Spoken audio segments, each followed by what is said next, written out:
이제 점점 봄의 냄새가 밀려오는 계절입니다. 3월 15일 수요일 아침, 여러분은 어떻게 하루를 시작하고 있나요? 말씀과 함께 주님과 함께하는 기쁨 참 매일 묵상으로 하루의 문을 여시길 바랍니다. 오늘 우리에게 힘을 주실 주의 말씀은 마태복음 21장 12절에서 22절까지의 말씀입니다. 이 말씀을 통해서 힘을 얻고 주어진 삶을 힘차게 살아갑시다. 먼저 말씀 속으로 들어가 봅니다. 첫 번째로 성전을 정화하시는 예수님이십니다. 예수님께서 성전에 들어가셨을 때 예수님을 맞이한 것은 매매하는 자들과 돈 바꾸는 자들이었습니다. 예수님께서는 그들을 내쫓으시며 내 집은 만민의 기도하는 집인데 너희가 강도의 구려를 만들었다고 말씀하십니다. 예수님께서 성전에 계실 때에도 많은 병자들이 나옵니다. 예수님께서는 나온 맹인들과 전원자들을 고쳐주십니다. 또한 성전에서는 아이들의 예수님을 향한 메시아 찬송이 울려 퍼집니다. 대제사장들과 서기관들은 분노하여 이 일을 막으려고 하지만 예수님께서는 말씀을 인용하여 그들의 분노를 잠재우십니다. 그리고 예수님께서는 성 안이 아닌 베다니로 가십니다. 그 다음 날 이른 아침 성에 들어가실 때 시장하셔서 무화과 나무를 보시고 열매를 얻으시려고 하십니다. 그러나 잎만 무성한 무화과 나무를 발견하고 무화과 나무를 저주하십니다.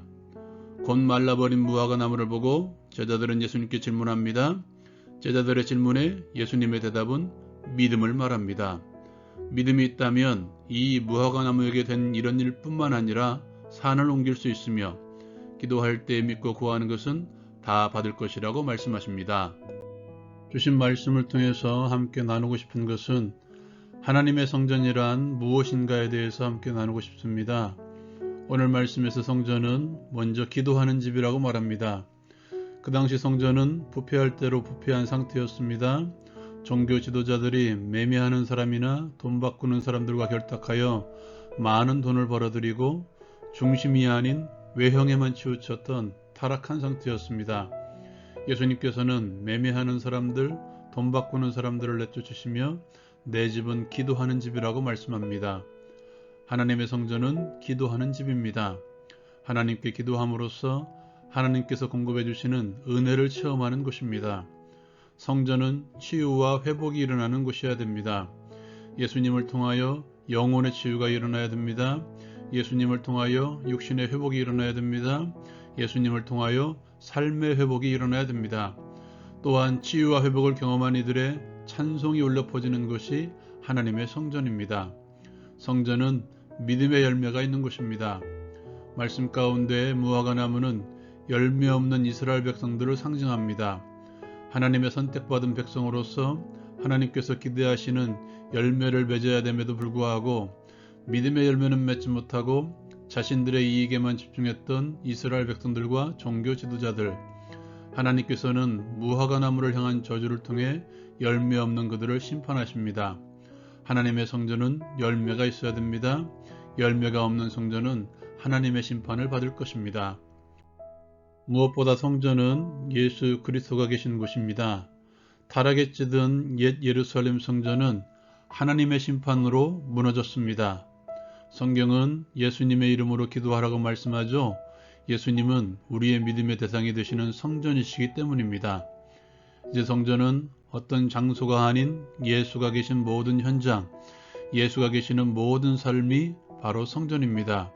예수가 성전 되시기 때문입니다. 우리 예수님은 안에 계신 곳이 없으신 분이십니다.